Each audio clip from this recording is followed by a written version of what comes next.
yabalagiridde mu kifo ye Kenyini we yabyetera nga kiriranye ennyumba Nsubuga Muhammad namwe kye mwagala okukola naye tubalaba njagala balabula mukulu enanga ne ame spokesperson omukyala 5 yabyekwanso ne mukama wa mumpe mbese tubasira mutono wa Karekezi buno obukodyo twabutegeera dda mune munatwala emmundu muziteeka wa Robert Kyagulanyi Center mu compound ne muzisimiramu ne munaziteeka mu kiyungu kye oba ne munaziteekera wanyula kacaayi ke ng'alina abagenyi olw'eggula akawungeezi mujja kuba mumaze biseera ensi yo ne bamanyi obuvuyo mukola so okuteeka emmundu wa Robert Kyagulanyi Center musibeko omusango gw'emmundu tekijja kukola kati ate waliwo akapya ke mwaleese kenjagala otegeeza public waliwo akapya ke mwaleese kenjagala otegeeza public so mwenna abagambye Robert Kyagulanyi Center mu mujjeko abakuumi mumala biseera awo nno sigenda kulwawo njagala kugenda ku video entuufu ekigula lugi ndowooza kiwedde naye nga sinagenda ku kigula lugi nina abantu babiri benjala otumirako no kantumireko omu just for today njala tumirako muganda wange obayita Philip Ganja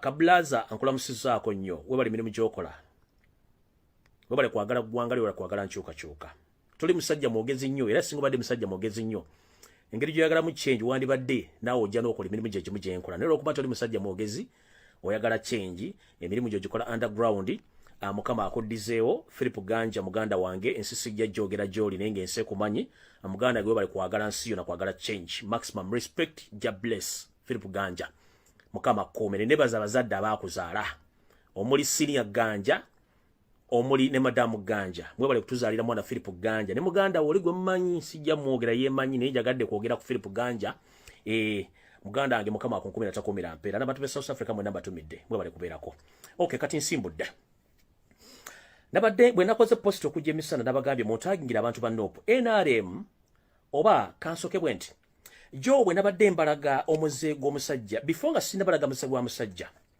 njagala buli muna Uganda yenna waali ng'oli mu Uganda munsaliremu akantu kalwakiri mukakolenga ka voice note mukasindikira banna Uganda ekyayintere bwe nebezzeeko wonna wosanga omusajja gwe bayita BALAM Yakulidde omutwe omunene atunula nga atatunula eyekokoma manga olugave ng'ate musajja mubbi muyayi mukumpanya yali emabega w'omusango gwayagala okutaka Robert Kyagulanyi Center mule baganda baffe atya nabagambye nti omwami ono kwoteri Africana gye basinzidde okutandika okutiikinga obululu buno nga bugenda tambula eggwanga lyonna naye mu bululu buno baatiikinze munkwate bulungi buli bwatiikinze baataddemu n'obululu bwa opposition mainly nga obululu buno bwa NUP nga bali bamaze okutiikinga bakandidate bengenda obbasomera wammanga wano ekigendera kyabwe mukimanyi kati okumanya nti tulina ba enemy of the state era batayagaliza ggwanga olwa self interest gye balina BALAM Yakulidde wafuna obululu okuva mu Electoral Commission ne muteeka rigging center ngeri ku Hotel Africana ku rooftop ebintu bino emmotoka za Electoral Commission zibali zireeta obululu buno n'obukole mbuyingiza mu Hotel Africana emmotoka ya Electoral Commission ebadde etambuza obululu buno era ndooza mugira ngeri ku Hotel Africana mugiraba eyereeta obululu buno ng'ejja obusaasaanya ne obwa BALAM Yakulidde n'aleeta abayayebe basupervisinga okujja okukola ki emmotoka ya Electoral Commission yereeta obululu obwo ne babwa BALAM Yakulidde ne batiikinga obululu buno on behalf of NRM naye kati olw'okuba njagala bazzaayo kemabega katonda nnyo nga sinagenda kuzompuliriza mutabani wo Muhoozi Kanyerugaba mpuliriza mukyala bwo Janet Kemba bazampuliriza Iso Semwai Eso Jat Flying Squad ne bambega bonna bali mu safe house gye muwuliriza video eno nga muwandika notes ne muzitwale mu mpembeso mutani wa Karekezi kubanga mayimu ina video zange nyingi nnyo buzisalamu ne muziteeka nga recording nti munoonye mu nfune njala bagamba information eno ne meeting yabadde olwaleero nayo ngitegedde era ngenda gigamba abantu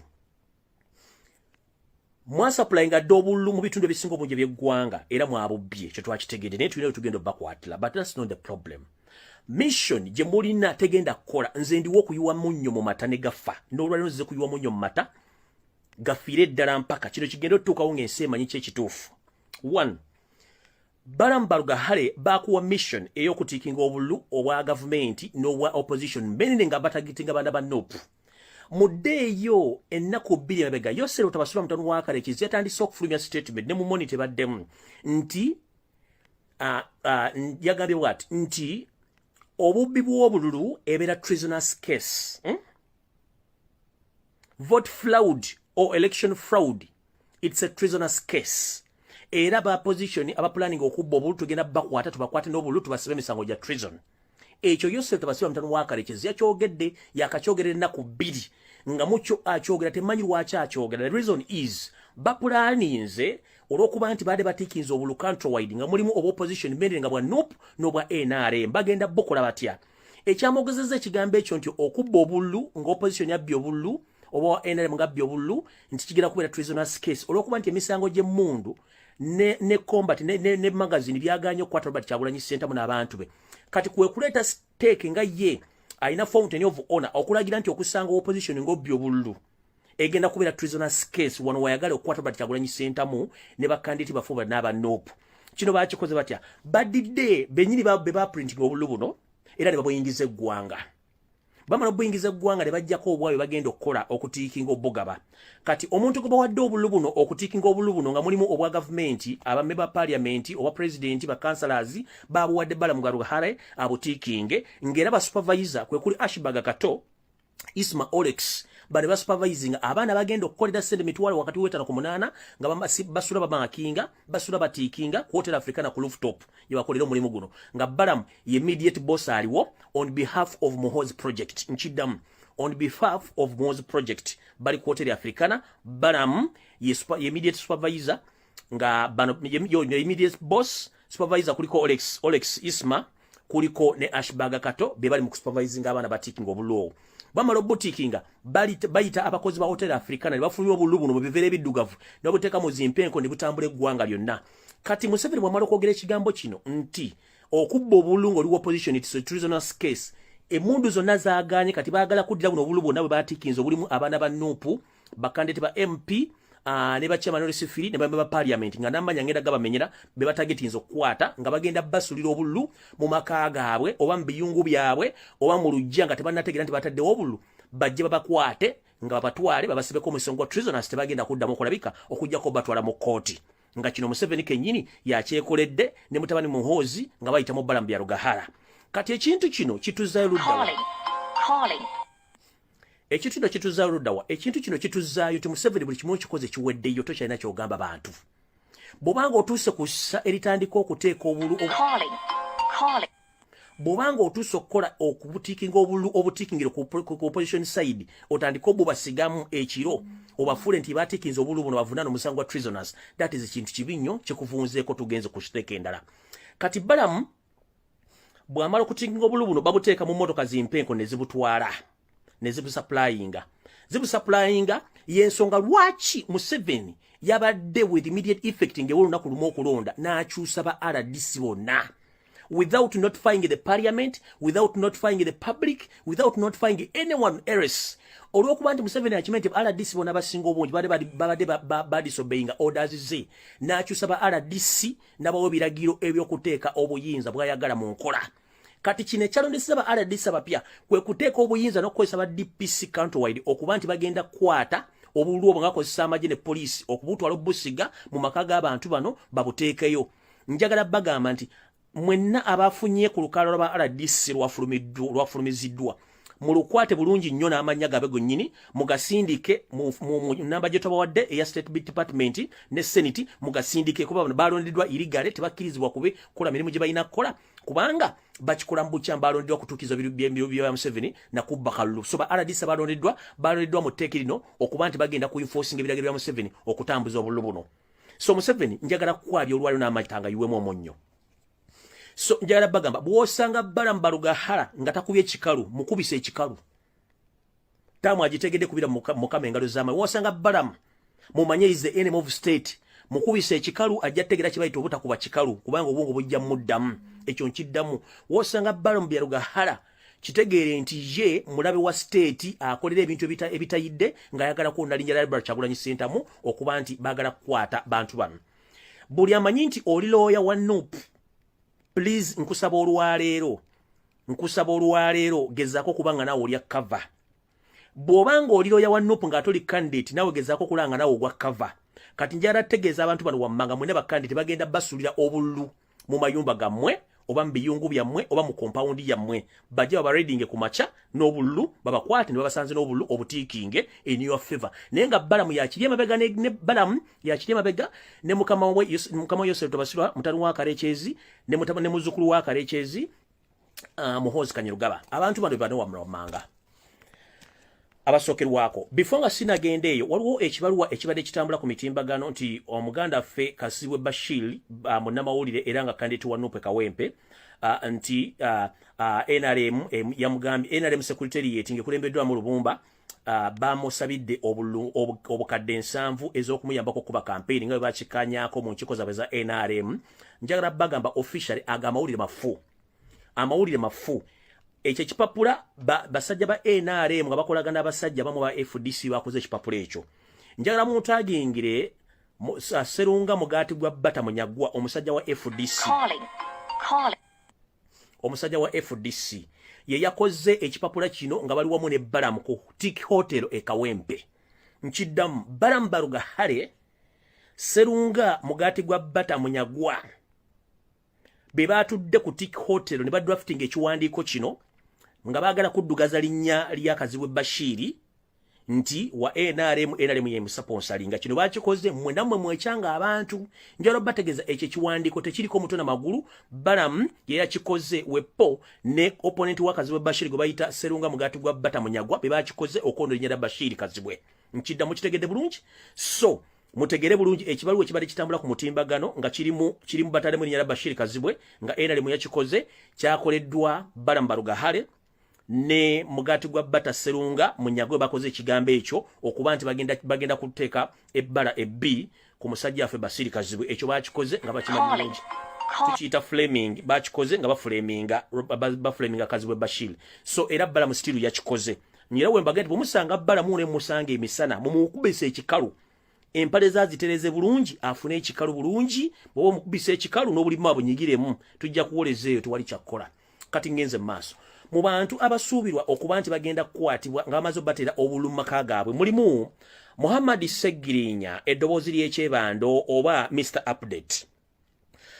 Update wonna wooli mukama wange njala kutegeeza nti wegendereze nnyo abantu abagenda okujja mu makaago ekiro kya leero bagenda kujja n'ebisabo by'obululu babiteeke mu makaago gonna oyinza okuba olina amaka gasukka mu gubuka oli musajja musiraamu bagenda kufulaminga bakukwate bakusibeko omusango gwa treason ate nga kijjukire omuzannyo guno gulimu ne ba opponent bomanyi obulungi abakola ki bomanyi obulungi abali mu kuvuganya kubanga already babatiikingidde dda obulu okuva okuva ku bizinga esese ng'omu ye member wa NUP era nga yali chief whip w'abasiraamu parliament Asebagala Latif y'omu ku bo abantu abali mu mission eno y'okukwasa wepo nera eyali NUP member omusajja eyaliko deputy mayor wa Kampala ate nga yaliko kansala era Kidandala ne bali mu mission eno so Muhammad Segirinya njala kutegeza muganda wange mu makaago gonna togeza obatekawo olinzi bagala kufulaminga n'obululu buno bakutwale bakusoma omusango gwa treason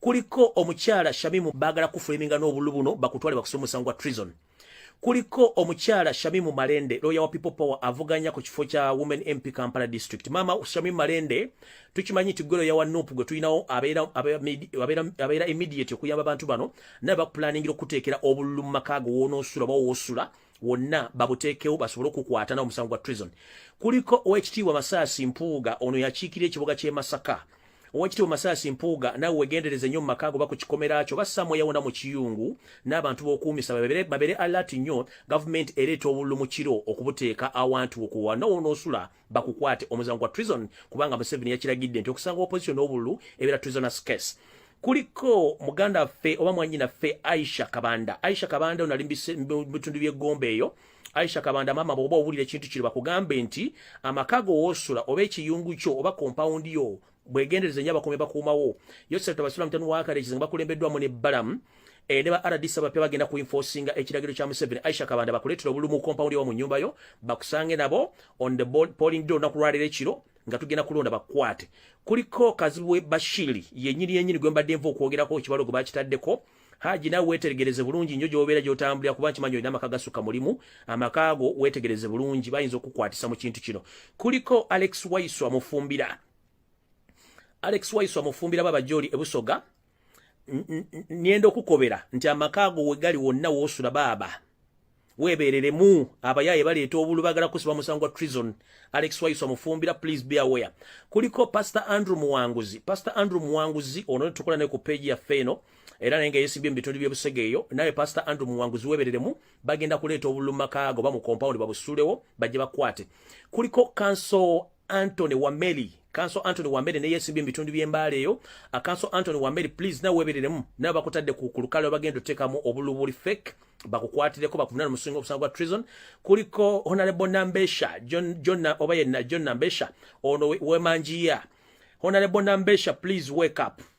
Supervise your compound and your home, because soon or later the state is want to plant all these fake votes into your house so that tomorrow you're going to be arrested and you're going to be charged with a treason case, because himself, the Rosero Tabasura Mtano Wakarek, has claimed that any opposition figure or candidate who is going to be caught red-handed with the pre-ballot papers is going to be charged with the treason case. So, Honorable Nambesha of Manjia, please wake up.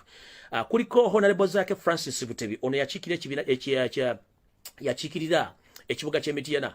Amuganda ange Zake Francis Butebi wonna wooli amakobo alina abiri balimu njagalo beri mwegendereza nnyo mu makaago bagenda kuleetera obulwa butiiki ng'eggomu ku bagenda okukwata bakuvunana musango wa treason.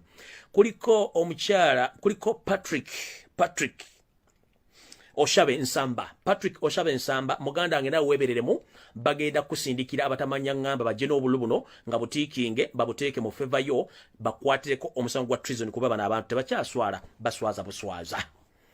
Kati ngenze maaso nena abalamu na tekibeyibaza banupu candidate tekibeyibaza naye nga kino ekikulu balamu yabadde akirimu obululu babutiikinze dda era babutambuzizza dda banonyageri gye bagenda obuplantingamu. Kati ngenze maaso ngenze mu maaso njala mutagingire omumpembe Sodo Kaguta. Muwulidde ku mawulire Sodo Kaguta yavudde nalekera shati zimuselule muwala wa Sam Kuteesa. No, it wasn't that the case. No, the case was bana abantu bayinda olutalo lwesigenda kuyingiramu olutalo lulutya munnange olutaluva Sam Kuteesa yafuna obutakkaanya n'omusajja Yosef Tabasula Mutono wa Kareekezi kubikwatagana nti Sam Kuteesa yali avudde mu NRM ng'atandise okukola amanyanga mu bintu ebirala. Ekikyo ne kyavirako Yosef Mutono wa Kareekezi okutwala obuvunaanyizibwa okulaba nti ayagala kusula Sam Kuteesa ne famire ye. Kwe kuddira muto we Sodo Kaguta n'amusindika agende yesimbe ku muwala wa Sam Kuteesa gwe bayita Shati Muselule. Era embirigo yaliwo ono Sodo teyajja yekka. Museveni kenyini yamulagira nga guddewo battle wakati wa Museveni ne Sam Kuteesa. Ne basindika Sodo ogenda okuvuganya by all means era ne mundu zaavuga mpaka lubone bafuka candidate. Kino ekintu bagenza okulanga kigenda bonoonera kwe kutuuza meeting eno yatudde lunaku lwa jjo ekiro yatudde ku saa 8 mpaka ku saa 11 ez'akawungeezi yatudde mawogoleeyo ewa Sam Kuteesa.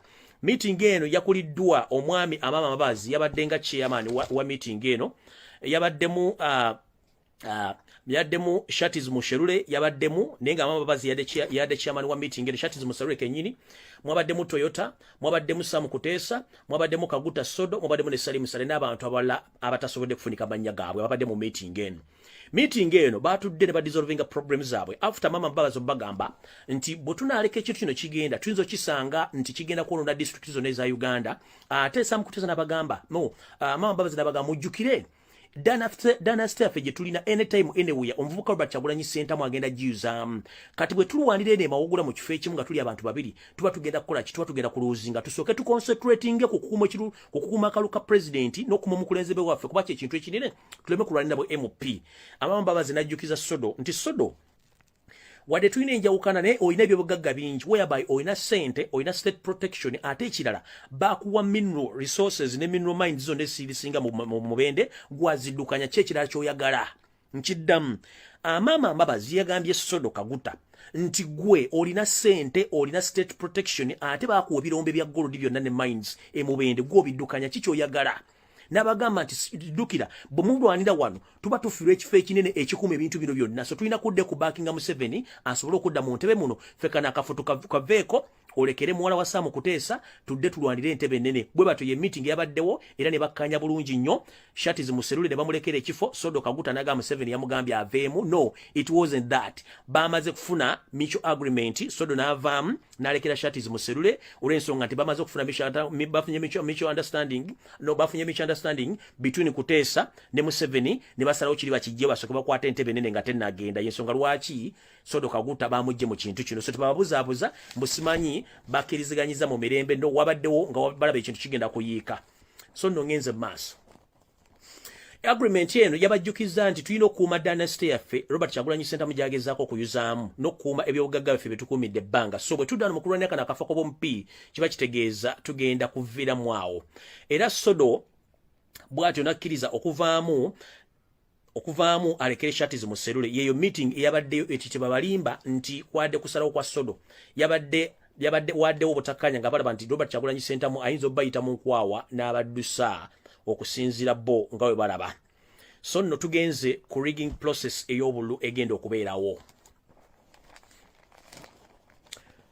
Rigging process ey'obululu egenda kubanga ekulembeddwamu oba rigging process eno ey'okubba obululu before nga sinagendeyo njala tegeeza abantu be Masaka mwenna obululu bwonna obutiikinge buli mu balakisi y'ekisijjagirwa Masaka gye bugenda okuva ekiro kino butambuzibwe butuusibwe mu bantu bonna bagenda obasaplayinga.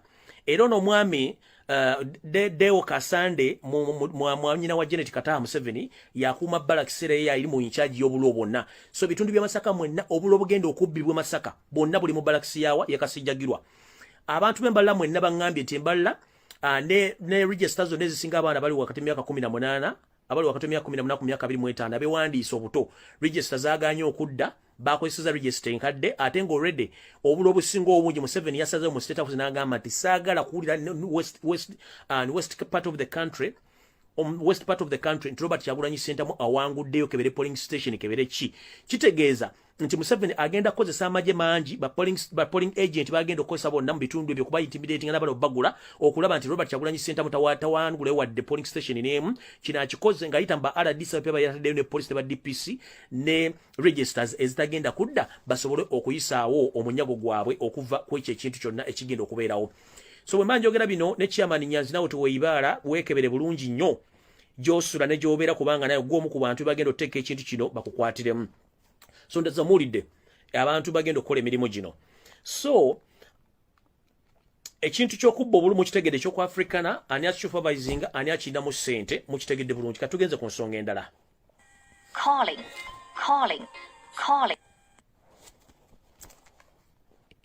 Tugenze ku nsonga endala. Era mbabuulidde Museveni lwaki yakyusiza ba RDC ng'ayagala kuteekawo ebiragiro ebipya. Jjukira omuntu bw'aba yakafuna omulimu abeera iga nnyo okusanyusa mukama we. Yensonga lwaki yakyusiza ba RDC bano with meantime kubanga ayagala bamukuteekere ebikolwa bye eby'obutemu mu nkola nabano bamulage nti basobola okukola. Bateeke ebiragiro bye mu nkola okuba nti bakola ki bamukolera emirimu gino kyekyamulondesezza ba RDC abapya naye ng'akimanyi tukimanyi bulungi nnyo. Nembategeeza nti okulumbibwa kw'amagye oba ebitongole by'okwerinda bana ankubira please nsonyiwa ankubira tonzija ku mulamwa.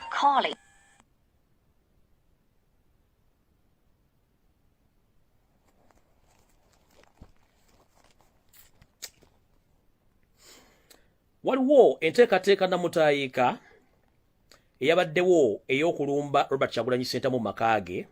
Kino kyakoleddwa mu nsonga nti omumpembe Joseph Tabasira mutanu wa Karekezi ayagala ku implementinga okusiba ku Bobi Wine emisango egy'obutujju n'egy'obuyeekera. Kino yayise omukyala Grace Akulo akulira CID headquarters ekibuli mu Uganda yonna. Namugamba njagala kumanya tale center za Robert Kyagulanyi Ssentamu ze yayogera kessa mu ggwanga lyonna. Mpembe nitono balomo blocking azalo na ategera ati muntu bakujja ku simu abakugambye nti va ku simu.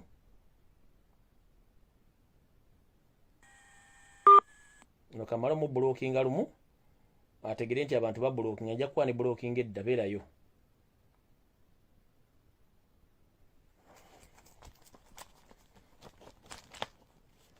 Mu blocking ze tajja kudda. Waliwo enteekateeka Museveni gy'alowooza nti tale ssenta za Yosef tale ssenta za Bobi Wine ziri mu bitundu wano wammanga. Amanyi ziri ku headquarter emu eya Nuupu e Kamoocha. Endala amanyi nti tale ssenta eri mu maka ga Robert Kyagulanyi Ssentamu e Magere. Endala amanyi nti eyinza okuba eri mu bitundu by'amambuka ga Uganda ewali Vice President waffe omukyala Nina Zedriga ng'amanyi gye ziri. Era n'okukwata omu ku ba Nuupu coordinators eyavudde mu America gwe bayita Ainebyona mu kuva mu America badde balowooza nti omu ku bagenda okuddukanya tera centers zino ne bamukwata. Kati Museveni yagambye Grace Akulo by all means nkuwadde by nkuwadde by Friday either ngompadde tale center zo Kyagulanyi usente wezigenda okubeera, if not so nkugobye ku mulimu ate ngenda kusiba kubanga Museveni akuwa omulimu ate nakuteekawo bambega. Grace Akulu wonna wooli akulya CID headquarters kimanye nti mubadde mubeera mu office omwo nga mucreatinga files ez'ekiyayi nga mubba abantu mubasibako emisango egiri fake against them. Kimanye nti Yoseri Mutabasirwa mutano wa Karekezi ayina counter attack gyagenda okukolako singa ofairinga okufuna tale sente za Robert Kyagulanyi Center. But sad news, let me inform you, Machara Grace Akulu, you won't get any kind of tale center of Noop of Robert Kyagulanyi Center as we speak right now. Ne raid je mwakoze yabadde yakuplantinga mundu makaga Kyagulanyi mu compound ye wepo n'okujja okunoonya tale center weziri mu nyumba ye. Ekyasinze bba kubenchuko mwa raiding de mwade mumanyi nti Robert Kyagulanyi Center mwagenda kubeera abantu basukka 12 naye kyabasinze okubajjako enviri ku mutwe.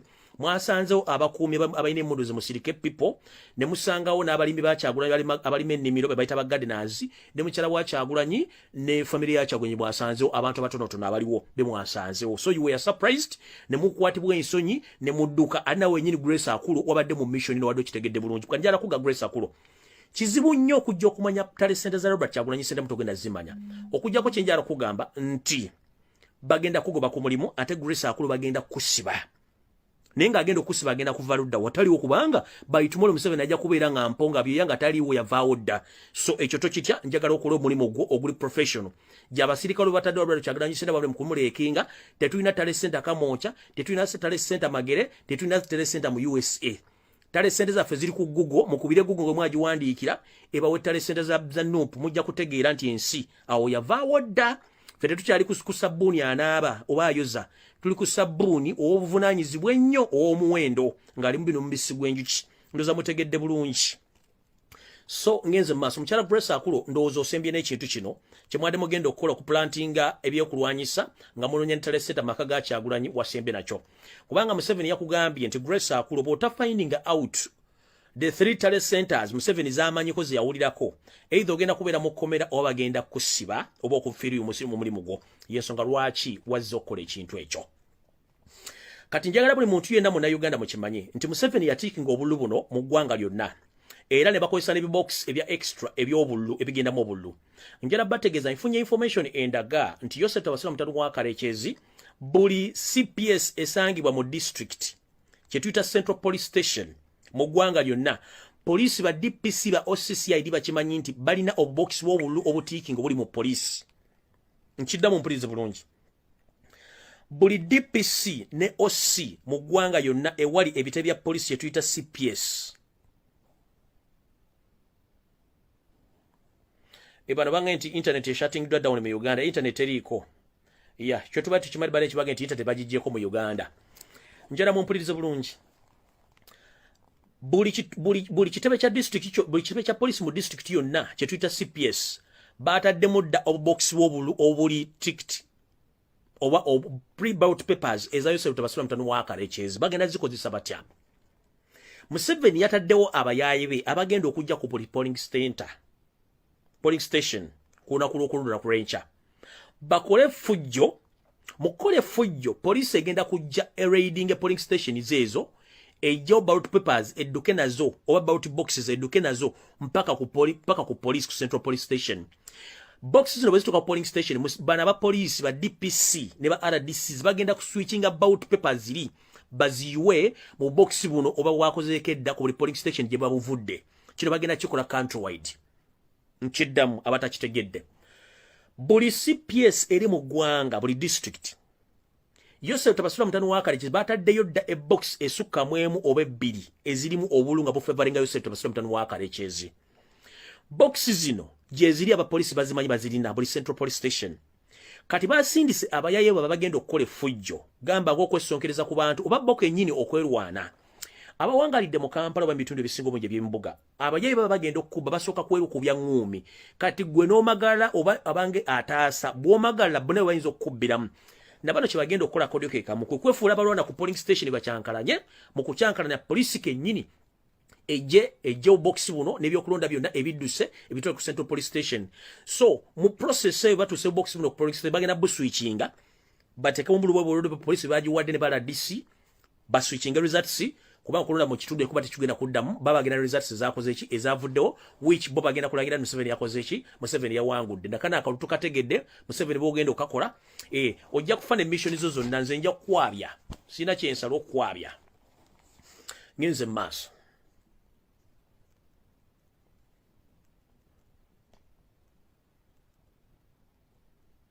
ndoza mutegedde ekiwandiko kiri ekifulumye Balamu ne mugati gwa bata manyaga kye bakoze okwono n'erinnya lyakazibwe Bashir kyakoledda ku Tiki Hotel Kawempe kati mwenna bakandeti ba NUP abasinga obungi bameba parliament n'abagenda okusupervising obulu please temusule ewaka bwetwogerera essaawa zino temusule ewaka buli mwabaiko gyasula kuba bagenda baradinga babakwate tetwagala babakwate temusule ewaka kati ngenze ku basibe baffe bonna abakwatibwa saagala mukaabe saagala munyiige njagala mubeere bagumu nnyo era njagala mutaagingire byabashaija ono akulira amakomera njagala mutaagingire akulira balakisi y'Emakindye njagala mutaagingire Salimu Ssale njagala mutaagingire ne bajjaji bonna mu Uganda mutaagingire yose tabasira mutano wakarekezi mulekera okubuzaabuza bannayuganda nga bafuka banaaba Saimi babasajja nga bwolego otulevu okongozize mu kamera okulimbalimba eggwanga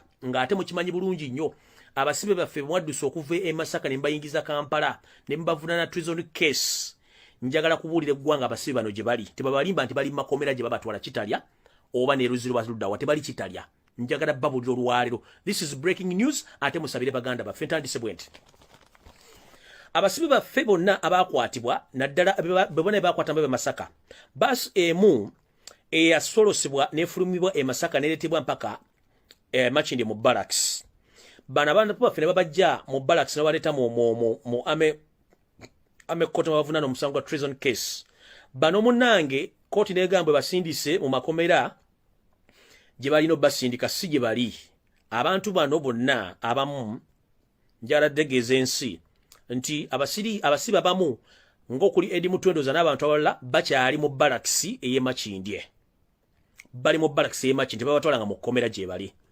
ekirala abantu abasirikale abamu bali Kapeeka ewa Salimu Ssale kubanga naye alinayo ekkomera le safe house abamu bali ku SIU ekireka abalala bali mu military barracks Emakindye tebali makomera mu butabeera makomera babacunya ku macano lw'eggulo mu butaba makomera babaliisa bubi mutaba mbukomera babakozesa ebikolobero ebitakkirizibwa mu nsi muno naye njagala mukwate mu maaso mukwate engalo zammwe musabire muganda form nkiddamu njagala mukwate mu maaso mukwate engalo zammwe muzikufunye wamu musabire muganda phone information gyenfunye nti omu ku basibe abatwalibwa Kapeeka muganda ffe abadde omusasi w'amawulire nga atambulidde campaign trail Robert Kyagulanyi Ssentamu okumala ebbanga eddene gwe bayita Map Media wetwogerera essaawa zino ali Kapeeka ewa Salimu Ssale ng'ali ku mukka oguyitibwa omugule ogwa oxygen Map Media yakubibwa mu ngeri etakkirizibwa mu mateeka era ali ku kyuma ekisupporting obulamu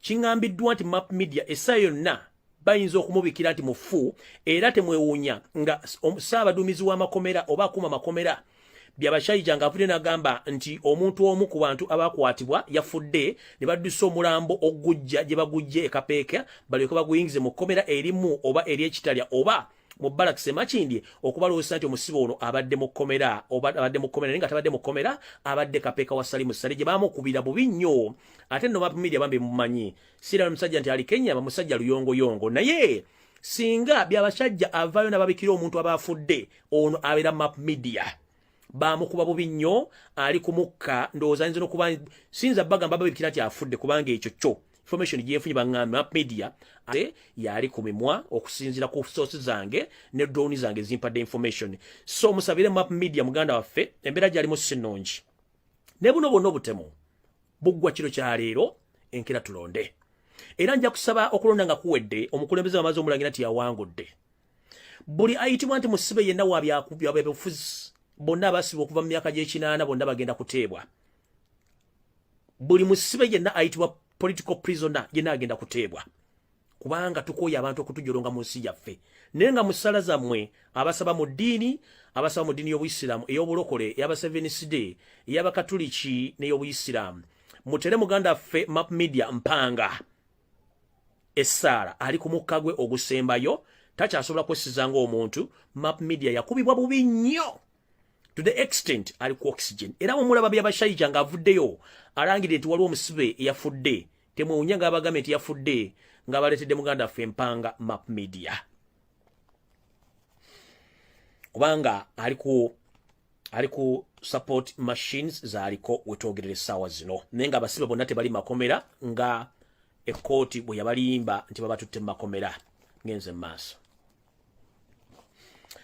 Mu mbeera y'emu, Museveni atadde obukyayi n'effubitizi mu bantu abeefudde nti bannaggwano mu Uganda. Bannayuganda mwenna abawangaalira mu kibuga Wandegeya oba mu katundu Wandegeya, njala mutaagingira omwami gwe bayita Hajj HBK Matovu. Ono nno mu adiringa mu mataka n'amayumba oba land dealer. Mwenna amanyi Hajj HBK Matovu, ono musajja yeeyita nti musajja Muganda. Yawassa omu ku booluganda olw'omumpembe Yose Lutalusira mutano wa Kalekyezi era ne mukozi wa state. Yensonga lwaki abantu bona badiringa mu mataka kugenda banoonyerezaako nga bali mu state. Hajj HBK Matovu ono omutunzi w'ettaka n'amayumba nga ofiisi ze ziri Wandegeya. Information gyenfunye endaga nti Hajj HBK Matovu ono mukozi wa state era nga yaweebwa mission ey'okutandika okuwamba abawagizi ba NUP okuva mu bitundu by'e Wandegeya, Kaleerwe, Kawempe, Matugga n'okweyongera mu maaso eyo, era nga yakwasibwa omulimu gw'okuwamba abantu bano. Hajj HBK Matovu omulimu agukoledde ddala whereby nti amakage agali side zeeyo ng'oyolekera mu bitundu by'e Matugga eyo gye waliyo amakaga amanene nga kuliko ne boys quarter eziwera rooms 4. Zino boys quarter rooms yazifuula safe houses mwatulugunyiza abaana n'abawagizi ba NUP ne batuuka okufa.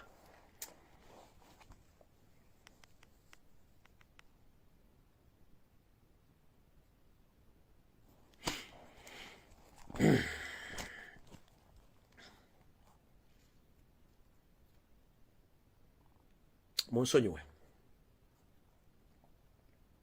oli ne bamuyita Haji akeera ku makya n'asaala n'okwata omwana wa munno n'omusibira mu luumu makaaga amanene kubanga okolera state n'otuuka okutta abaana ba banno. Abamanya Hajj HBK Matovu wonna musanga mukole kye mwagala. Gana amakaaga yakafuula totya Chamber mulimu rooms 5 naye ku basibe be yabadde nawo mu rooms 5 ku room number 2 mwabaddemu abasibe n'abebo ne mabiri mwabaddemu abasibe babiri mwabaddemu ab'obuwala nga bali wakati w'emyaka 25 ku 28. Ekyembi abaana bano bonna battiddwa, abawala battiddwa n'abalenzi battiddwa. Drone zange we zaatukidde mu kisundu kino abaana bano baasindise ab'ebyokwerinda ababadde mu ngoye eza bulijjo nga beesibye obukookolo ne babayikubira b'essimu okuva mu State House okujja okukima emirambo gino ogitwala ogiziika e Lusaze.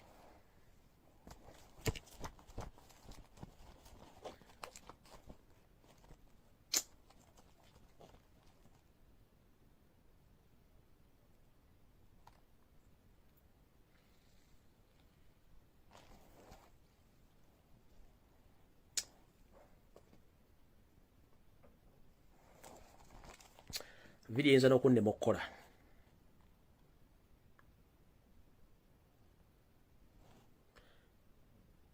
Mu ruumu esooka nambe mu ruumu 2 mwaddemu abawala 2 n'abalenzi 2. Abaana bano baafudde baatiddwa.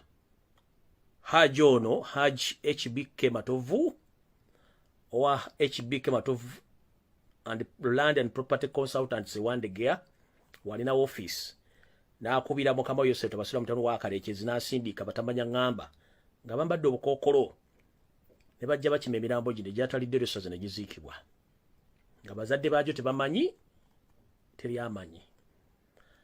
Abantu bannayuganda abaana abato bali mu kufa olw'abantu okweyagaliza era ng'emirambo gino gyakimiddwa SFC ne ISO nga bali mu ngoye eza bulijjo nga bataddeko obukookolo ne bajjira mu mmotoka eza drone ne batwala emirambo gino okugiziika e Lusaze. Bano abaana balina bazadde baabwe naye kitalo nnyo. Ono mwami yakwasibwa omulimu gw'ocoordinatinga ebitundu nga bamanyidde okuva e Wandegeya Kalerwe, Pererwe, Kawempe, Matuga n'okweyongerayo. Ya coordinating ebikwekweto by'okukwata abantu bonna bawagira nope. Nabatwala mu makaage ne battirayo. Calling.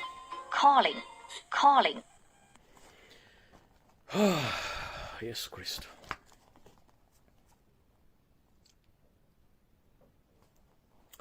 Ngenze maaso. Yosef tabasula mutano wa Karekezi. Ebikolwa bino byekoze byonna ku nsi kuno. Nesimanyi gy'ogenda kufundikira. Ebintu byemukola temulowooza ffe tetusobola kukola bintu bino. Naffe tusobola okusacrifice ng'obulamu bwaffe ne tugamba nti kyemutukola naffe tugenda kibakola. Naye si kitwagala gendamu. Tuli bagumiikiriza nnyo. Ne mutukozeko ebikolobero bibi nnyo.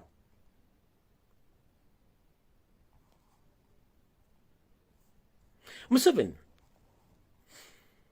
walese b'obuzaavu bagenda okubuzaavinga akalulu kano nga balidingibwa eyali president wa Burundi. Gwe kennyini guweeterako oluvannyuma ng'omaze okutta omukulembeze wa Burundi guwattane wa Rwanda Byarimaana. Ono guwalese kwennyini guwamweterako nga president era guwalese akusupervisingira akalumbu afuuke azze okusupervisinga akalulu ka Uganda. Noleeta bakyali bwajjo ba Ethiopia baludango bakuŋŋaanyizza nga AU tebamanyiiko kubanga tuba twetaaga okumanya ekitebe kya AU ku website yakyo bani basindise tebaliiko. Weeretedde abatamanya ŋŋamba bo booleeta okuteeka mu wooteri balya ne bambala badge ez'aba observers naye ng'okimanyi bonna baffere. America yavudde mu kalulu kano, European Union yavudde mu kalulu kano, gwe ne weeretedde abantu bo okusupervisinga bakukolere fuluguwo. Naye mu bintu by'ogenda okufa nga teweerabidde njala kutegeeza ekintu kino. International community ekutaddeko pressure. International organization ezikutaddeko pressure ne international government ezikutaddeko pressure. Wepo ne African Union n'ebitebe by'amawanga agasinga obungi mu Uganda bikutaddeko pressure. Ne International Human Rights Commission ekutaddeko pressure n'ekubuuza lwaki walese amagye mu ggwanga amagwira okutulugunya bannayuganda. Waganya bawa ansa. Kye wakoze kwe kutandika okwebuzaabuza ng'Afrikaana aba. Mukulu tukumanyi nti oli musajja mukugu nnyo mu kuteekawo ebizibu ate ne weefuula nti gw'ogenda obisolovinga. Bannayuganda batebamanyi nti you good at camouflaging. You create problems. At the end of the day you become the solver of that problem. So that the system you've been using all along, you create problems. At the end of the day, you become the solver of that problem. You create labor groups, and you are the funder, and at the same time, you're fighting against those groups. And at last, you become the negotiator between the government and those rebels. And you are the one who created those rebel groups. You fund those rebel groups. At the end of the day, you fund. You become the defender, and at last you become the negotiator. Kaluke kakuli Museveni kabadde ayitamu all along. Calling. Ateekawo ekizibu. Bw'amala oteekawo ekizibu. Ate nadde ebbali ne kimala obbalya. N'avaayo ne yeefuula omuntu agenda okuggyawo ekizibu kino. Y'enkola gy'abaddeko emyaka 35. Kati Museveni njagala kukwatamu kkoeri erimu lino kubanga olina wogenda okulumiza Robert Kyagulanyi Ssentamu ne bannayuganda wenjagala okukwata kuba omusumali ogusembayo. Tugenda okugenda mu kalulu kano nga bye mupulaninze byonna bigenda kubeera bifu. Ntandise bwenti. International community bwe zaakubuuza ekyakuleseza amagye n'oswala. Kubanga baakubuuza ekyakuyisiza amagye mu Kampala mu bibuga okutiisatiisa bannayuganda kiki. Ne bakubuuza constitution ya Uganda esoma etya ku magye. Tewazeemu. Ne bakubuuza lwaki oyisa olugayi mu constitution ya Uganda okuyingiza abantu abagwira nga bakwase balina ebyokulwanyisa mu ggwanga tewazeemu. Kiwawuliddemu ekyensonyi kye wakoze kwe kutegeka stand. Calling.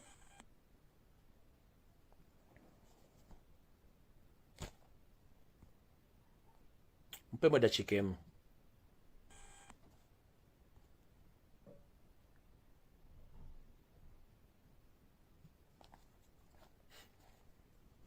Museveni kwe kutegeka stunt gye wategese gwe kennyini eri stage managed. Bannayuganda njagala mumpulirize bulungi. Okumanya omusajja ono yeefuula nti yasinga okutegeera mu Uganda kubanga yeefudde haina.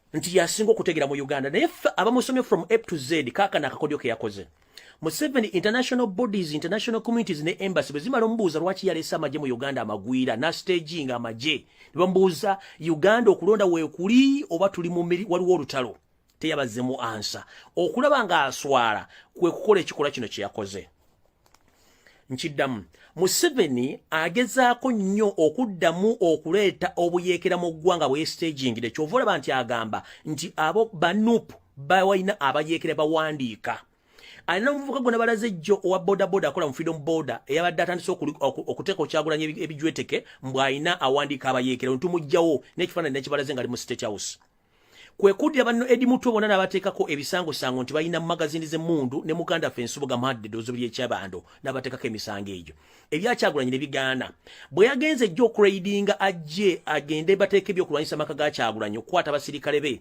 n'okugoba abasirikale nga baagala teeka byakulwanyisa amaka ga Kyagulanyi oba byambalo oba magazini kino nkiddamu yose tabasirwa mutano wano tumanyiiwo nnyo ate ngenda kukubawo nnyo stop fooling Ugandans and stop to be clever lekera okwefuna nti gwasinga okutegera ku planet Earth naffe tusobola okulowooza mukulu mwenna mwalabye amawulire agakedde ku makya nti minisita emmotoka yakubiddwa amasasi ku makya ng'ava ku radio station emu kati before nga sinagendegeeyo Museveni bwe bamaze omubuuza ebibuuzo bino byonna byetagisa okumiti byamubuuzizza n'agamba nva ntya mu kintu kino ekyokuba nti nalesa amaje gano ng'ate keepinga on nga ngamba nti mu Uganda mulimu abatujju natukano gano Robert Kyagulanyi Ssentamu ekibira kye ky'abatujju amufuleminge agambe Robert Kyagulanyi Ssentamu ayina abayeekera jjukira mukubi abayeekera b'Ekongo ba ADF ne mukuba ba South Sudan ne mukuba yaleteekateeka mu Kampala n'engoye za nupu zonna ze babba ng'apulaninga okukola obukodyo obwole obukadde bw'okufuleminga abantu n'abateekako ebisangusange bijweteke ne bigaana bwe mukubi ekino n'ayiyayo ekirala kino kiyayiza kye kiruwa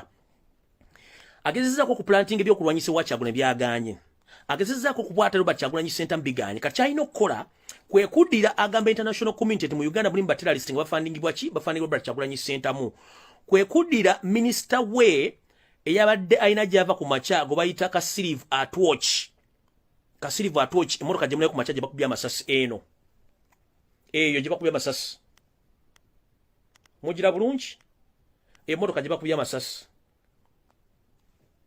kangibaddire mu bulungi yiyo oyo minisita we mbamukubye amasasi basasini yiyo ne video yiyo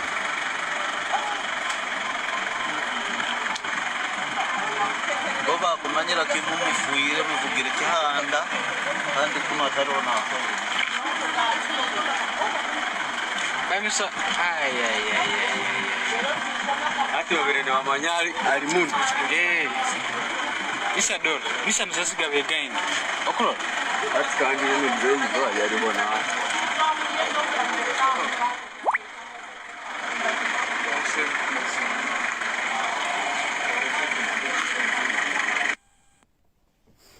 Museveni kye yakoze ng'akolagana mutabani we Muhoozi Kanyerugaba nga bayita basasini bali abatta omugenzi abiriga abatta Kaweesi be nabanyumiriza abasiramu abatambulira ku pichi Muhoozi nga bakontactinga nga bajja basetinga stage eno eyoga nti minister bamu assassinate nze yawunye assassination njera kubuuza yose tubasira mutano wa Kalekezi wakoze ekikolwa kino okulagana international community nti oyina abayeekera mu ggwanga baba terrorist ng'oyagala kwewa oyagala take out state of emergency nga bamaze ngomaze okufosinga byabaka mu kulangirira nga ine kintu kyoyagala nti tebagenda kulayiza kololo oyagala omala okulangira nti go wangudde oteekawo state of emergency n'okulayira olayire mu State House Nakasero oba Entebbe with immediate effect kubanga oyagala teekawo state of emergency ogambe international community nti oyina abayeekera ba terrorist mu Uganda kwe kusettinga minister ono mba mukubya amasasi n'emmotoka babikubya amasasi oteeke flame ku Robert Kyagulanyi Ssentamu nti Uganda eri unstable mulimu abayeekera ono minister gubaga nti mani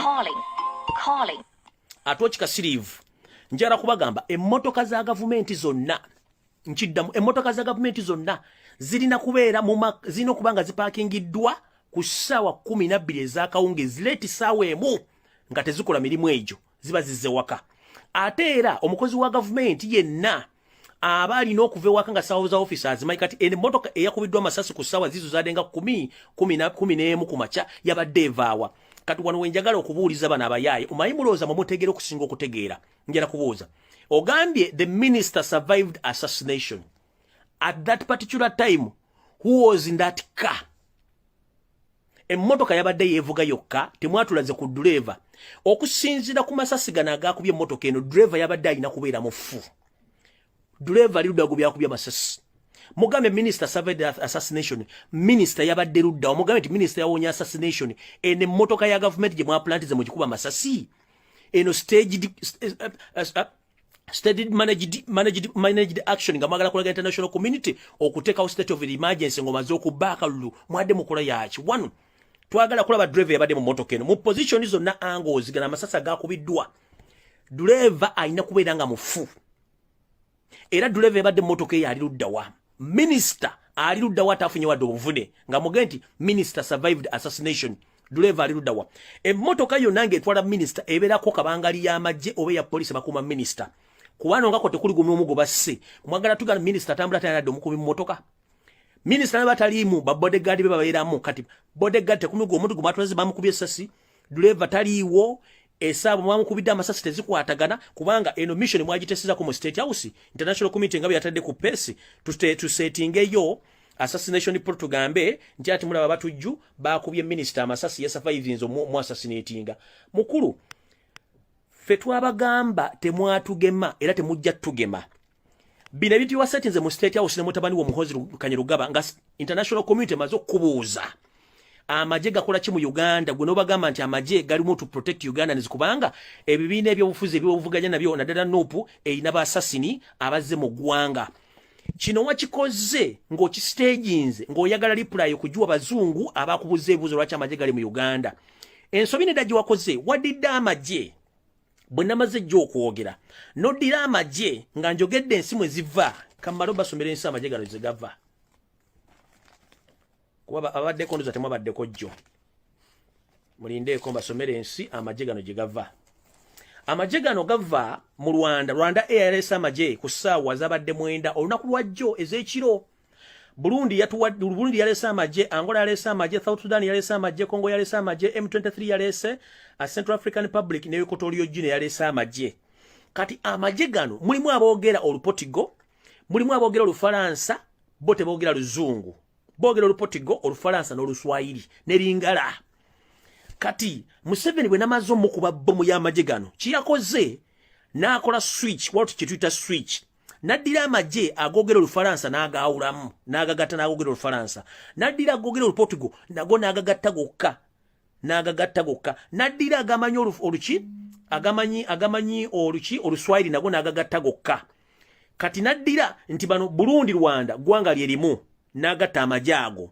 okweka identity kubanga abanyarwanda n'abarundi bafaanagana then nadira M23 n'aba Congo bonna yombogere nimize ezimu n'abagatta kati nadira bana abangola ne Equatorial Guinea bo bafaana muko mukala ne height n'abagatta kati mukuru naka akakodyo wakakoze nga gomete tusobola kategera mu meetings wabaddemu nakugamba nja kuleta mu sound ngoli mukusala ebyayi mutoya abantu bakuwulire mu 7 nekugambe no G5 jemakiriza mu Uganda mumuloza musime muina MTN muina Airtel buli kimuntu jja kifuna na kino kiwakoze okuswitching amaje olowooza mbo batabagenda gategera abantu bagategedde amaje magwira yensonga lwaki international community yakubuze ebuzo buno katasobola kukola ki tosobola biddamu okitegera kati switch jiwakoze maje bambi nayo yakumalisalidde bwerere kubanga eno yabadde staged managed ngo defendinga ebintu byekiyayo yagala oteko obuyekera mu gwanga weewambo teko state of emergency eggwanga oligale nekyo twakitegedde fe twakubuuse ojja kufiira mu firimu yoze nja kwabya mpaka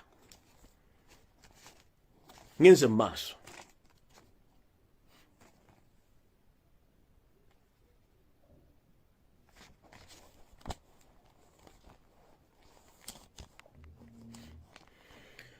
mu nsonga zeyayogedde oba mbintu byekwasa okukola yagambye nti ayagala kulaga international community nti opposition naddala NUP eyina ebinja byabayekera bya trainings ebyavuddeko n'okuba minister amasasi n'emmotoka y'okwagala omumotta mbalaze ebifaananyi bino nembalaga nti teri mmotoka gye kuba masasi abalaba emmotoka za Kaweesa omugenzi Kaweesa kambajjukiza ebifaananyi bino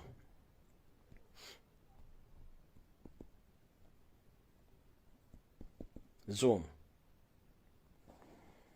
abala be motoka yo mugenzi Kaweesi engeri gye bagikubamu ebyasi neno bweti bwe yabadde naye temuli wadde driver teyafudde wadde omulaga mawulire nti driver yafunye obuvune.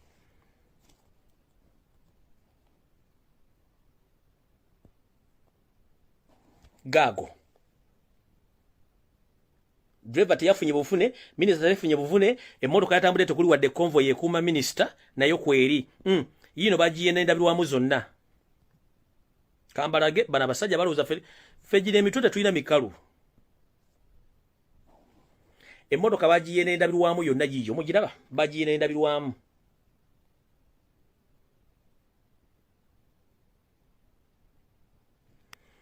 Temuli afunye wadde akazibu kabere driver kabere minister talimu wadde ki wadde ate bali babakuba kati kankujjukize Museveni mnomo osiru bwamwe mwerabidde ku luno kuba emipiira kuba mukuba n'emipiira emmotoka eri mu kutambula ku luno emmotoka temwaji kubyeko mipiira yine mipiira gyonna miramu temuli wadde gwavudde mukka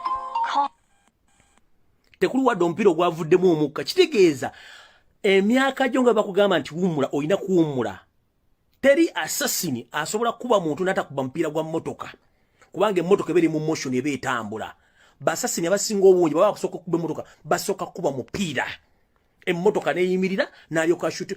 In fact babanga bashooters bali babiri ngalo bahaji bwe muleeta bahaji bategetinga mupiira na driver bwe batagetinga mupiira ne driver emmotoka egenda kuyimirira driver bamukubirewo then badde ku main target ye minister kanjada babuza lele emmotoka nate mwaji kubya mupiira bakulu.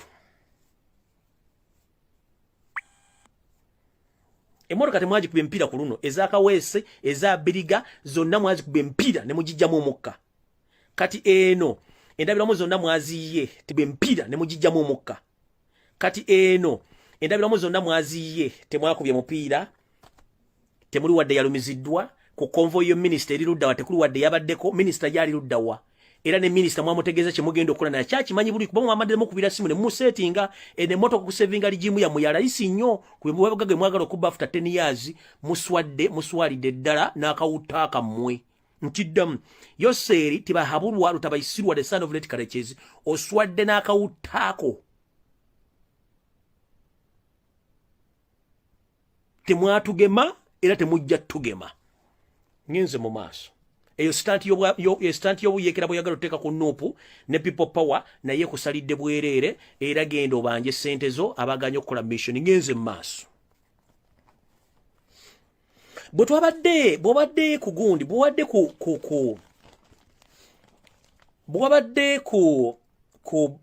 ku mawulire aga CNN ng'omukyala akubuuza Christine Amamponga akubuuza owa CNN International yakubuuza ebibuuzo bingi nnyo ne weekuba engalike ate ne weeyiwa amanda mu mbugo weeyaba yakubuuzizza n'akugamba nti munnange abantu abattibwa mu Uganda gwe kennyini olw'okuba mulina ekikwate kyammwe imagine president ng'alina ekikwate kyasobola okulimba international community n'ogamba abantu 5 3 simanyi baali balumba poliisi balumba forces mukulu forces teri munna Uganda atalaba teri munna Uganda atalaba abasirikale abaali mu ngoye za bulijjo nga bakutte emmundu teri munna Uganda atalaba abasirikale nga bakuba abantu amasasi n'abayayi be bamwanseetinga okubba abantu teri ataakiraba ekyo kyo kwalujja ziro ba CNN nga tokyogerako abantu abali mu ngoye za bulijjo emmundu baazijja luddawa ogambye nti mulina kamera mu Uganda bwakyogedde ng'obuli omukyalo njala kubuuza Museveni ku assassination zonna ezigenze maaso okutta Babiriga Bakaweesi Bakirumira baani bonna ba Brenda Nabukenya abaana bemukonye ne mbatta tubasabye nga footage ono musajjawo omugwagwa omumbatuutu enanga Fred najja n'agamba mbwe batidde omugenzi Nabukenya oba watidde Kirumira mbu kamera zadde zifunyeemu kamunguluze nga ziri mu ssenyiga zirina ne coronavirus zasimula mbu oba baali bazisimbye nga bakola luguudo twagala kubuuza wagende mulina kamera bukyango jja mbuyinza abantu abali ku assassination bemusse abayitirivu tekuli report yali efulumye Jesus yaziwandiika oba Nabbi Muhammad yawandiika reports zino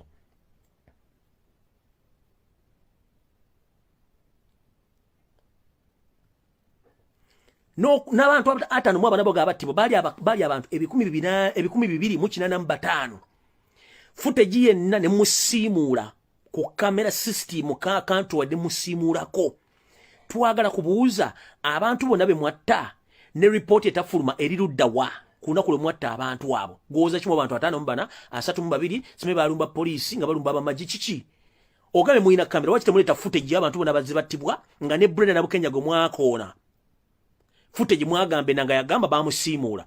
Stop fooling Ugandans. Bino bana Uganda balina bwindo buli kimu gye bagenda okuteeka mu International Criminal Court bakubuuze ebibuuzo bino nga togenda biddamu ate bagenda kusiba n'ebisumuza bisule mu ttooyi. Era omukyala yagenze n'akubuuza munnange nno yakubuuziza lwaki otaddewo okulonda n'oyiwa amagye era n'ogezaako kutiisatiisa bannayuganda kuno okulonda n'omugamba nti mwe European Union na America mwine ebizibu bingi mwandisose UN nesolving ebizibu byayo before nga tinatunula betagikwatako. Mukulu njala kutegeeza ekigambo kimu. Museveni simanyi bawerabidde. Emyaka ina 85 gambo ina 72. Gwe kennyini kamwa kwogera otula ku UN otula ku lukiiko lwa NATO. Otula ku lukiiko lwa UN. Nga ne musajja munno oba musanji munno Samu Kuteesa yakiyalingako olukiiko olwa UN olukulu gye mwakola deal ey'okutunda eggwanga n'okutunda akazinga akamu ku buzinga obuli mu nnyanja Victoria gye mwakwatira akakadde ka $. Samu Kuteesa nafunako emitwalo $5 ejja ejjamufuukira akagumba wegoge kyokka nga chairman wa UN ng'azibba mu America gyatasobola kudda ssaawa zino. Kati ogamba otya nti nno essaawa zino ogamba mu UN esooke kule ku bizibu byayo nga gwomu ku bantu abalina otutuuka ku bukiiko bwa UN. Gwe kennyini mukazi wo gwe wawujjanga ekiwojjolo Wini byanyima wamusayingira omulimu agenda kule mu Oxford. Oxford is part of UN. Nchiddamu Oxford is part of UN.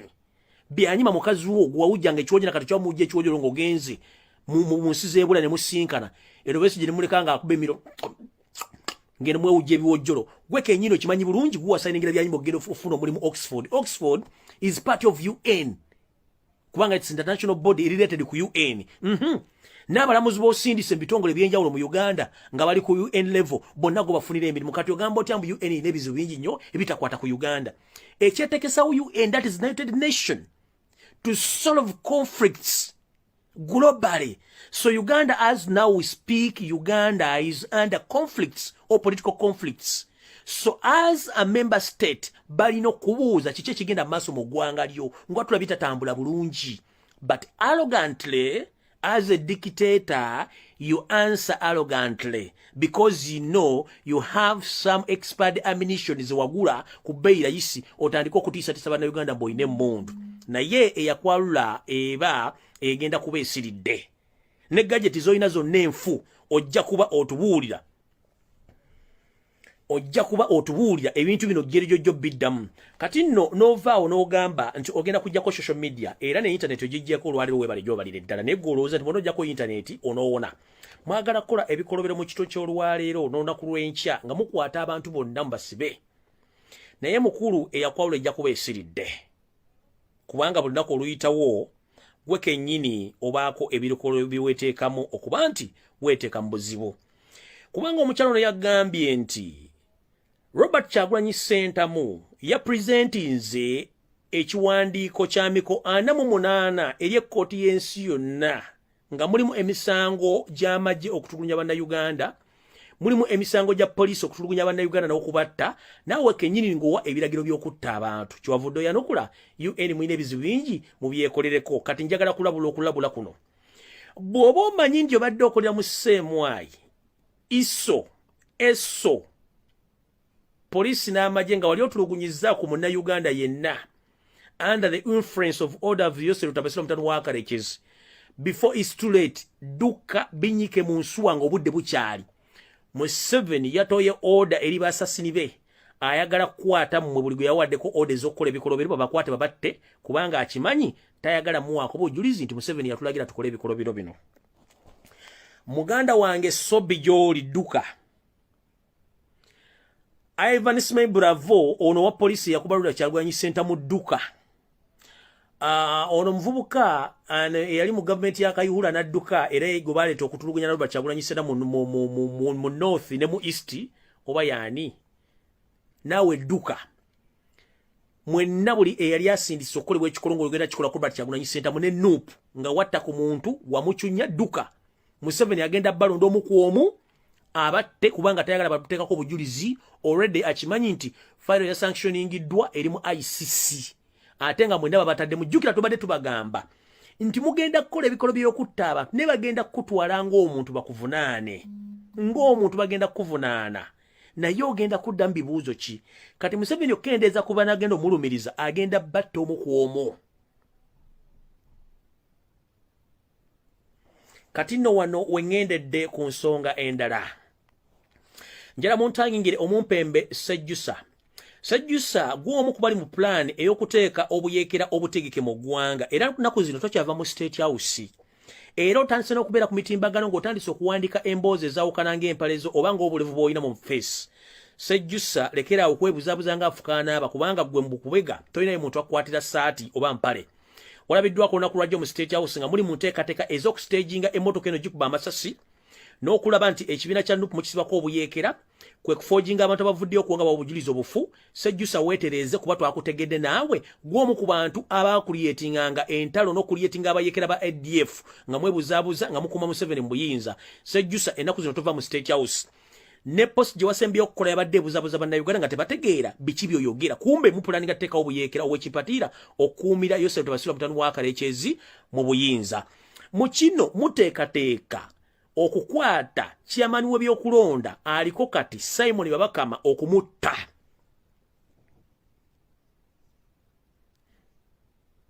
nkiddamu mu bino bye mwana mwakoze okwongera ku musango ku file y'abaterrorist oba bayeekera baagala okuteeka state of emergency mu ggwanga Simon Babakama chairman of commission mwagala mutta in one conversation Simon Babakama yatuuse n'abagamba the please ndi musajja mukulu munkozesa ebintu ebikyamu nze ngenda kukola nga principles bwe zindagira n'amateeka ngenda kulangirira omuntu omutuufu anaabawangudde mwamugambye mpozi nga family oteri mikono gyaffe naye Simon Babakama njala kugumya ekigambo kimu newankubadde family eri mikono gy'omumpembe Yosef Tebasirwa mutano wa Kalekyezi eva Katonda abeera ku ludda olw'abantu abanyigirizibwa bonokola ensobi n'olya mu nsi olukwe Simon Babakama gy'ogenda okusibira bagenda Museveni agenda kutta mission weeri bakuteeka ku fayiro nti abantu ba NUP be bakusse oba bayeekera baterrorist byagandi bali affiliated ku NUP be bakusse kino bagenda kiteeka ku NUP ti NUP yakusse olw'okuba walangidde Museveni nti yaani yawangudde fayiro bagenda giteeka ku bagenda gikolaboratinga nene y'abantu minisita gwe bataddeko gwe bakubye amasasi minisita bamubye amasasi bagatte fayiro bbiri Museveni ateekawo state of emergency yerayize nga ali mu State House n'ako kaggwemu naye mukoma wange njala kutegeeza Simon Babakama bw'oba oli musajja ngira wazaalibwa omusajja ng'omanya amateeka okuzaalibwa kumu n'okufa ku Museveni tasobola kutta baana bo kubanga era sitiri bajja mukwata saving $1 million okugenda mu mbeera etajja kusoboka kubeerawo oba kuyimirizibwa olangirire omuwanguza n'abawangudde akalulu ako nga temwongedde mbulwadde okubba kubanga mu meeting bana bampenje batudde bakikanyizaako nti Museveni tasobola kuwangula akalulu naye kikkiriza naye Museveni yagambye bw'ati siraba lunaku lugenda kukyanga siri president wa Uganda ekyo tekisoboka mu meeting ye Museveni otandise ofuna ebirooto eby'entiisa whereby watuuse n'okufulumya statement eno nti osobola okuwoza n'omuntu yena mu nsi yonna as long as Robert Kyagulanyi Ssentamu avuddewo obutateeka pressure ku family ye obutateeka pressure ku family yo n'okuleka Uganda ogireka nga Kyagulanyi agifudde gwe kyotayagala beere one wagambye bwoti wagambye nti oli ready to face all challenges in entire life to assassinate Robert Kyagulanyi Ssentamu the first orders wawadde okutola Robert Kyagulanyi Ssentamu wadde oziwadde abasajja ba SFC n'abagwira badawadde information yeno naye orders wawadde abantu ne basigala bagamba Museveni abamu ba elder bakugambye don't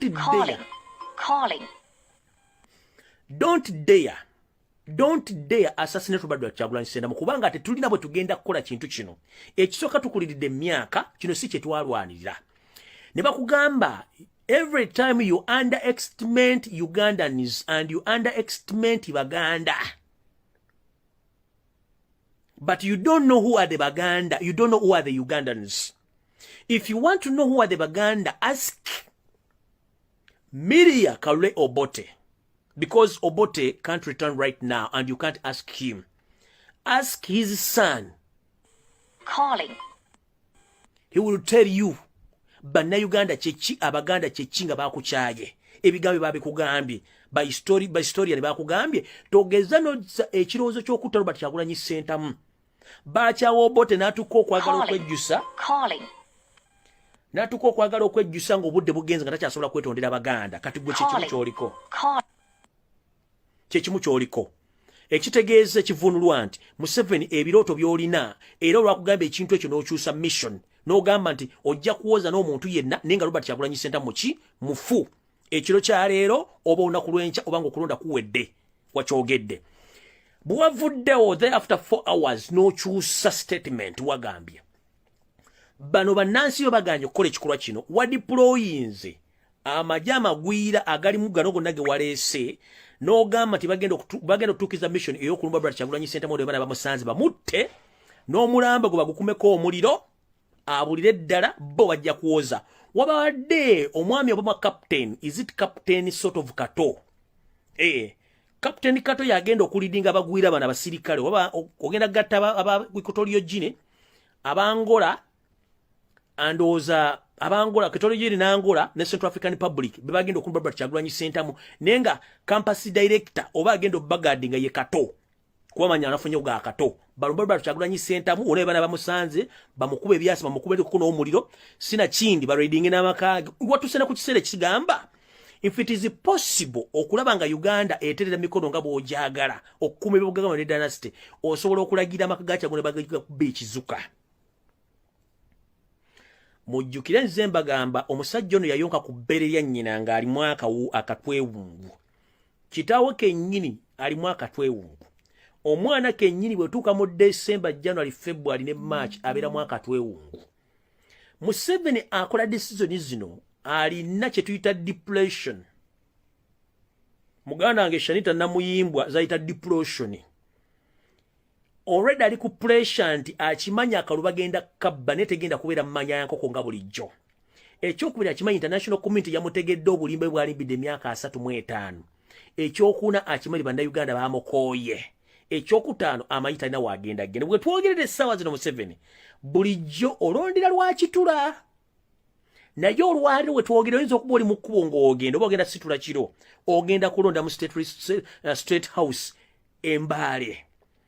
Ekikututte mu state house Embaale okuliraana boda mangu singa giba gitokose osobola okufuluma. Am I wrong? Museveni, do you copy?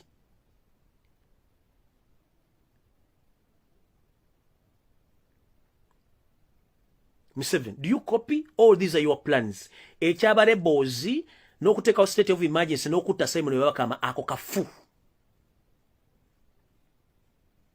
Kasangule nziraga programu zongera ziwa mamata buli lunaku nga ziwa mamata pako tunagenda mu kulonda ne tweddiza obuyinza ngenze maaso mu mission eno gye mwa stage nze ey'okkuba emmotoka ya minisita Masasi mwefuule nti mmwe mukoze eki sorry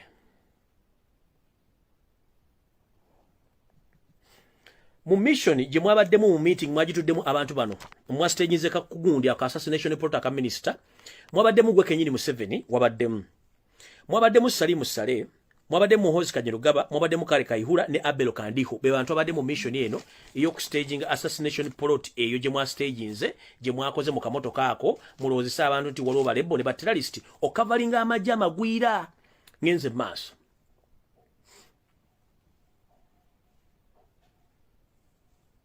Kubange motoka eno minister adaina okubeeramu mwali mu informinze nga mugenda kola stent driver taina walabikirako kubanga sasa gavuze motoka driver taina kuona ba bodyguard balaze ludda wa soon or later either from today or after elections mumpuliriza bulungi soon or later or even today or 2 days from now or 5 days from now Museveni asubira okwadressinga eggwanga ku nsonga z'abayeekera nkidda Museveni osubira okwadressinga eggwanga ng'oyogera ku issue z'abayeekera ne baterrorist beke nyini bwe weetegetekedde mu ggwanga oteekawo state of emergency era weerayize ng'omaze okutta jjaji Byabakama olw'ensonga pressure kulimbuli mawa mutima gukuba mbiri zikusenyuse ekiwalato kitankulamu tekikyawera amaaso gakukanuse pressure ziri nnye kibumba kitokota obutago bubuuka mu bbanga sekabuzo batezikyakunyweramu zonna ziyiika osubira okwogerako eri eggwanga ku nsonga z'obuyeekera ne bateralisti naye mu nsonga zino tumanyi nti wayise kafuluwo eyeekweka mbu takyali mu nsonga zino sejjusa ne kale kayihula basiteegi ng'ebintu bino byonna mukulu n'akulaba kakato n'aba akyadde mukulu ogenda by all means ate kati kankubuulire obuluma mugenda okubba bugenda baletera ekizibu njagala okubategeeza abaana ba nupu n'abapopamu n'abaagala change mukeere ku makya ku ssaawa 10 mubeere ku polling station tulina mission ziri ezi bambi iso mufubye nnyo okkuba essimu yange muzije ku mulamwa nenze siva ku mulamwa n'engala byekola iso nese mufubye nnyo okkuba essimu nzije ku mulamwa n'engala byange teva ku mulamwa ne bonogikuba n'ogifiirako ate sobola gijjako mufubye nnyo kati mukulu eno stanti yammwe nga mwaleese nono kafulu mu kutegeka obuyeekera sejjusa mujje mutegeka obuyeekera buno mubusibe kati sebo jangu obulire eggwanga bateralist gye bali gwe kennyini gwe teralist kumanyi and let me inform you this obadde olimba international community for 35 years and you come afraid America ekunoonyereza ebbanga ddene ebadde yakutereka obadde okimanyi nti ensi tekimanyi nti ezimu ku nnyonyi za America gye tuyita Black Hawk gwe wagikuba Museveni obadde okimanyi nti mu Somalia gye weefula peacekeeper America bwe yatwalayo amagye gaayo n'ennyonyi zaayo okukuuma Basomali gwe kennyini gwe muntu yekka gobawa ku mundu eyali esobola okuba ku nnyonyi za America gwe wekka in process olw'okuba nti wali oyagala ssente kalo mukawulirize bw'omanya nti America baagala kuva mu Somalia ng'ate gwe oyagala kwefuula giant a protecting emirembe kyewakola kwe kuddira emmundu gye baakuwa okuprotectinga Somalia kubanga emundu yekere sobola okuba ennyonyi n'ogikozesa okuba ennyonyi Black Hawk y'Amerika omwafiramu bannavesiru babiri piloti n'abasirikale abalala bali ku madaala aga wansi n'obatta America n'enoonyereza n'ekizuula thereafter nti bwe yali esayininga out gwe kennyini gwe baakwasa emmundu eyo teri Musumaali oba mu Al-Shabaab yali alina emmundu eyo gwe wekka gwali olina emmundu eyo America n'ekutereka kubanga abasirikale bw'attatu bamanyi nevesiru ombwati omusirikale wa nevesiru ombwati okumumalako training gy'amala okuva olunaku lwayingidde mu training bamumalirako $1 million namba okuyita mu process okufuuka nevesiru omusirikale wa America omu va ku bano bwe mutawa kawunga abasula mu unipooti bamama yingia pole ayambadde mageti nevesiru ombwati America emmalirako wakati w'emitwalo 7 ku kakadde ka $1 okumutendeko fuluma kati watta babiri ne bajjukira okukola routine check nga gwe gobaawe emmundu olw'okuba nti wali oyagala America ekwongera essente osigale mu Somalia kwe kuba ennyonyi eyo okulosa Abamerika nti abateralist bakyali bangi bakubye ennyonyi ya America bayimirire banyiige bakwongera essente Trump ne Obama ne bagamba no this is bogus ne babikweka ne babinoonyerezaako ne ekyo badde tokimanyi ate ensi badde tekimanyi kati America badde yakutereka ddanga ekunoonya wenaakuleeta ekufuna ekuteeke bulungi nnyo gwawoza simanyi toyagala bya foreign sime biki osindika obubizi bwo ku social media bujje bubuuze foreign policy. Let me ask you one question, M7. You are sending your agents on social media to ask Robert Kyagulanyi Ssentamu about the foreign policy. If the local policies all are failed to be implemented, why do you ask the foreign policy? Because right now, as we speak, we Ugandans, we have nothing we sell on the world market. What our interest in foreign government, in foreign countries? We don't have any kind of policies. If all the local policies are failed, why do you send your agents on social media to ask Robert Kyagulanyi Ssentamu the foreign policies? What do we export on the world market? And what the Ugandan interest in foreign countries? Which interests? What do we export?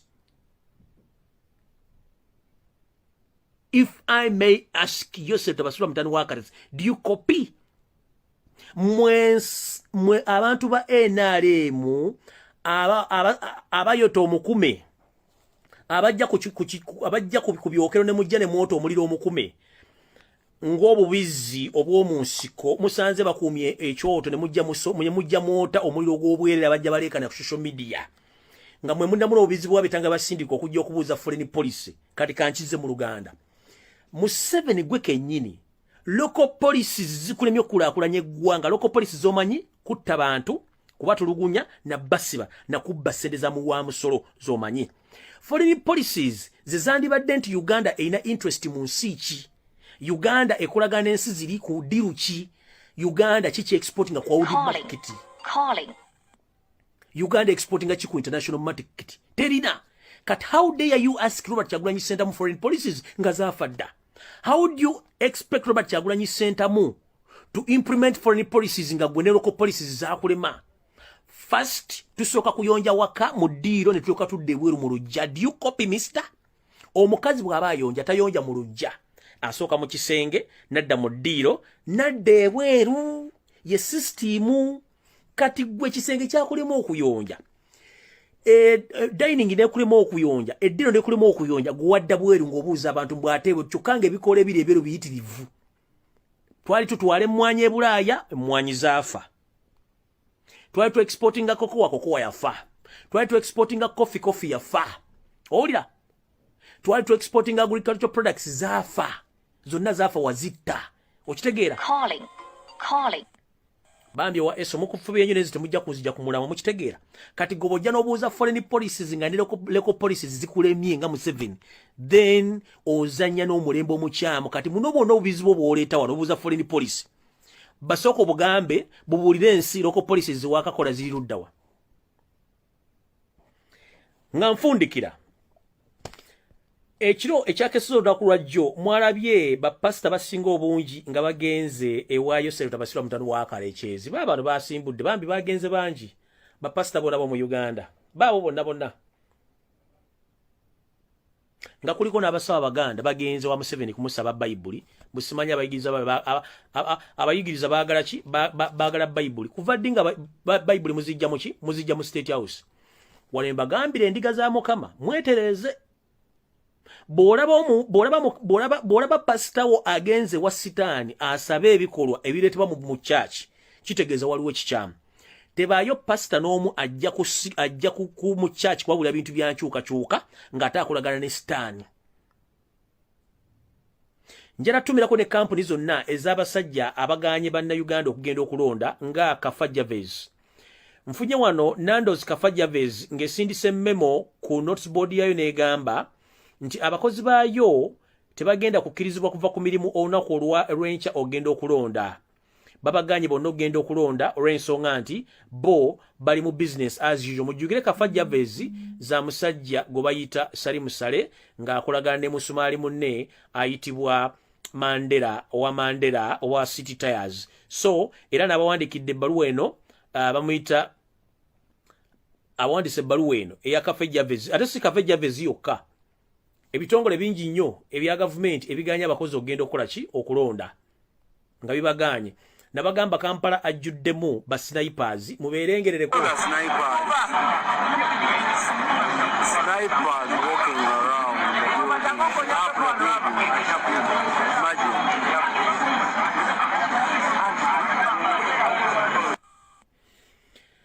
Museveni olwokuba nti akeedizize bano abalimu bakama bano bakozesanga babulooka badidde ebizimbe byonna ne babigobamu abantu ne babagamba nti wonna waggulu wagenda kubeerawo gavumenti egenda kukozesebwayo ng'etaddeyo amagye gaayo agayina babalina emigomera wala betuta ba sharp shooters oba long range shooters ba snipers beetolodde akeedi zonna n'ebizimbe biwanvu mu Kampala okuba nti balina emmundu ezigenda okubba abantu amasasi abambadde engoye zonna emmyufu so toyanza nnyo toyanzeege mukulu mwe bali nnyo kwagalira ggwanga nakulowooza nti okutta omuntu kyangu nnyo era ne mumugamba nti akikole kiri kye mbagambye Museveni yakyogedde ng'amanyi ffe tebaatugema message esoma bweti yekenye gye yeeterawo eyabadde mu Monica egamba bweti court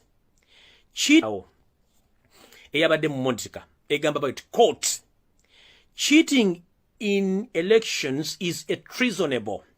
When a leader performs well, they vote him, or voluntarily, when you use violence to intimidate people, so that's why you are voted. That is the treason, because you won by use force. Yekuba golo kenyini Museveni on polls. Nabagambye jia sindise chikampuni che chakoze opinion polls. Kati ye kenyini yagambye nti cheating in elections is a treasonable case. Treasonable case already balina. Akakundi kabwa kwaba yekera abawandiisa obululu nga bakulembeddwa mu bbala bagenda buteka mu nnyumba z'abagizi ba Nuupu n'abakulembeze ba Nuupu babakwate bateekako omusango gwa treason kubanga emmundu zaaganye kakooti kaako. Kakooti kaako Museveni kenyini ke yeewandiikidde mu monitor kaako aka treason ekyo kigambo treason wekiva nga bakikozesezza nga bagenda teekawo omusango gwa treason.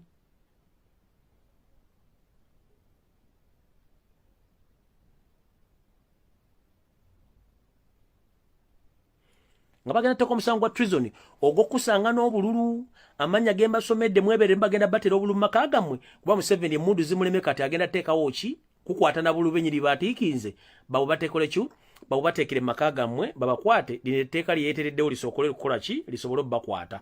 So nno bannange ndowooza njagala mbasiibule mukama 13 mpeera naye bifo nga sinagenda njagala buli muntu yenna bakugambye ne oba tolina mask genda olonde as long as nti otaddewo social distance. Ekyokubiri njagala kalambwere bange erimu obuzibu tukozese ekinkumu oba omanyi okutiikinga oba tomanyi kutiikinga kozesa ekinkumu. 1 okowala obutaba na kalamu za electoral commission muyinza obutabuzigulabamu teeka inki mu kinkumu kyo wano waggulu nyikamu ka box Robert Kyagulanyi Sentamu. Tewerabira okwambala maski, tewerabira bayaye ba NRM batadde ku polling stations, tewerabira okulwana nti bagenda teekawo okulwana. Ekirala nfunye information nti NRM already yataddewo akakodyo kano. NRM yadidde dda nekola appointment letters ezaba polling agent ba Nuupu ngegenda supplying mbayaye ba NRM bakere nnyo ku polling station beefule nti ba agent ba Robert Kyagulanyi Sentamu. Nkiddamu NRM ngekolagana abamafia baayo bafulumiza dda appointment letters eza Nuupu nga ziri ku edit papers nga bagenda kuleta babampembe baabo aba NRM bakere nnyo bawa bampembe bafuke ba agent ba Kyagulanyi ku polling station abafe banaagenda okujja nga already electoral commission ebagamba twafunye dda abantu ba Nuupu ba agent bagenda okumubulwala Robert Kyagulanyi Sentamu. So njagala basaba tukimanyi abaana bafe basinga obungi mu bakutte ba agent, tukimanyi abamu banoonye ekiro kino, tukimanyi abamu genda bakwata ku lunaku lw'okulonda lwennyini, tukimanyi mugenda kukola buli akavuyo akasoboka, naye ekijja kijje essaawa ebulambale okulonda kubeerewo. Ezo n'enteekateeka z'ebipapula mwakoze eby'ekiyaaye mugenda biwa ba agent bammwe befule nti ba Nuupu nabo tukitegedde mutambuze vidiyo eno. Era nja kusaba buli muntu yenna ayina omwana ng'omanyi agenda kubeera polling agent, please mugamba akere ba essaawa 10 oba 11 ekitono nnyo nga waali. Era njagala aba Nuupu mwenna abakulu baffe empapula zaffe zibe zanjawulo nnyo na ku zino NRM zeyasindise ozikozesa okufuula nti ba agent NRM yetunedde ba agent. So mukikole bulungi nnyo n'omukulembeze waffe muteremu essaala naffe nga bwe twesabira kubanga embeera si nnungi naye nga omukulembeze waali ndowooza ayinza okuba ali bulungi. So tumusabire bulungi nnyo enteekateeka nze mazo ziyiwamu omunnyo zonna tugende tulonde bulungi.